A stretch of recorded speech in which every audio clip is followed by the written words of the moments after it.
December 3rd, 2025. Sir, this building is private. You can't be here. I just needed a place to sit. I get that, but you're trespassing. Step outside. Don't tell me what to do. Listen, I need you to calm down and follow instructions. I'm not hurting anyone.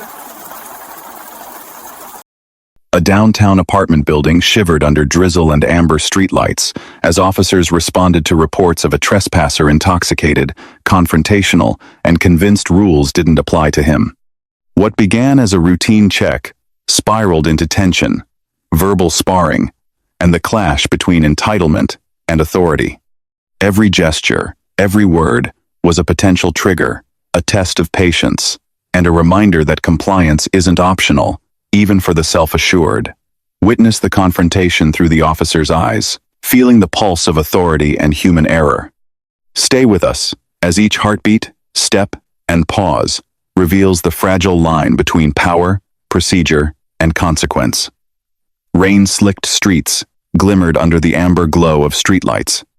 December 3rd, 2025, and the downtown apartment complex seemed quiet, almost too quiet, except for the distant hum of traffic and the soft patter of drizzle. Officers arrived in the patrol vehicle, doors opening to the sharp scent of wet asphalt. The first steps toward the building carried cautious tension. A man had been reported trespassing, intoxicated, and difficult. The officers' boots echoed on concrete as they approached, eyes scanning shadows and reflective glass doors. The body cam recorded every hesitant movement, subtle twitch, and shifting stance, procedural caution against unpredictable behavior. A door creaked. A figure swayed in the entryway.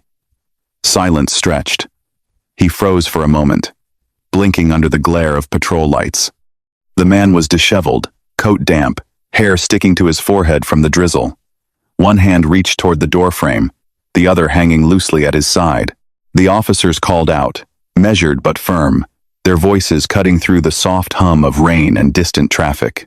"Sir, this building is private. You cannot be here," one said, tone clipped, authoritative.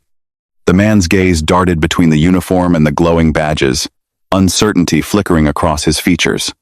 His lips parted, a slurred response forming, yet no words came. The man finally spoke, voice thick with alcohol. I just needed a place to sit." He swayed slightly, one foot dragging, the other shifting nervously on the wet concrete. The officer stepped closer, boots splashing in shallow puddles, hands visible but ready, voice steady. "I get that," the officer said, "but you're trespassing. Step outside." His words were calm, procedural, yet each syllable carried the weight of authority. The man's eyes narrowed, a defensive edge creeping in. "Don't tell me what to do," he snapped, his tone a mix of frustration and disbelief. Rain dripped from the awning above, punctuating the silence between exchanges. "Listen," the officer said, taking a careful step forward. "I need you to calm down and follow instructions."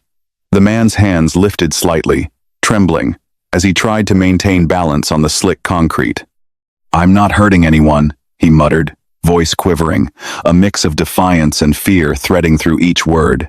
His posture sagged, shoulders heavy, every movement betraying uncertainty.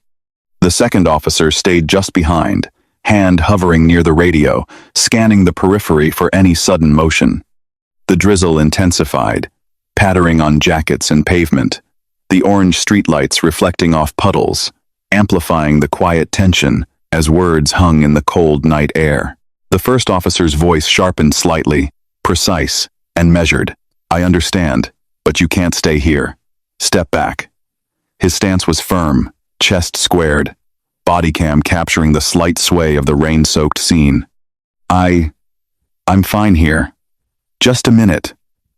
The man slurred, swaying on his heels, eyes darting from one officer to the other.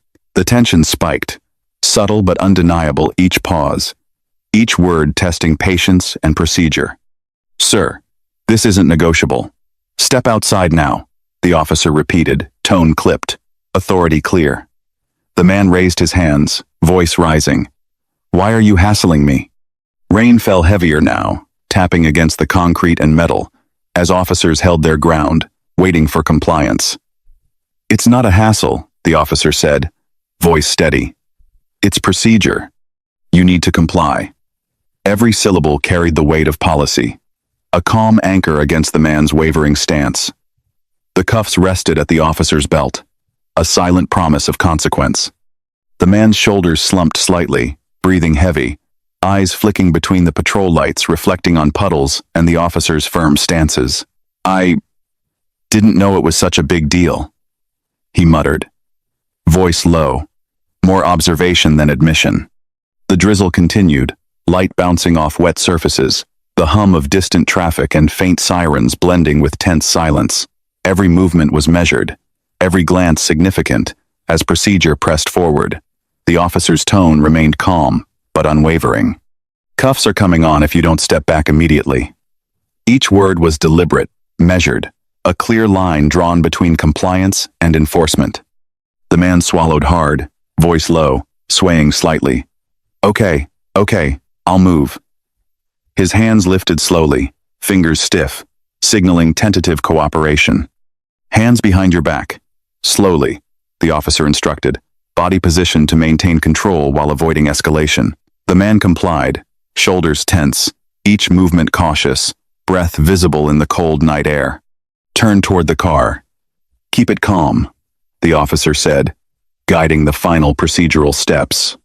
The cuffs clicked into place, the sound punctuating the quiet drizzle.